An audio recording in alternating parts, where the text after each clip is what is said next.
Let's make rosemary, roasted garlic, Parmesan sourdough together. I'm using my go-to sourdough recipe that's going to give me 2 nicely sized loaves. First, pour 180 grams of starter, add 570 grams of water to give that a good mix. Then you want to start adding in your 800 grams of bread flour.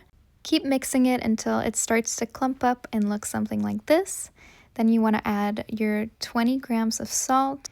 Keep mixing for a little bit and then cover up for about 30 minutes. After that, we're going to grab a little bit of water and start our first set of stretch and folds. Do that a few times. And then I did a few sets of coil folds. Then I cover up my dough and let it rest for about 4 hours.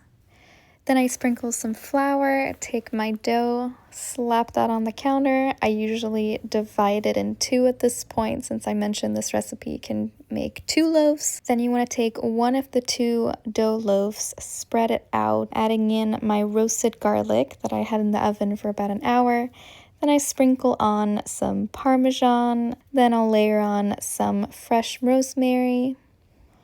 Then I fold it 2 sides over it, and you guessed it, add more cheese, and then you basically want to start rolling it up a little bit like a burrito. Alright, I don't have the prettiest technique here, but I swear it works. They say she might not be the prettiest girl at the dance, but at least she showed up, you know what I mean?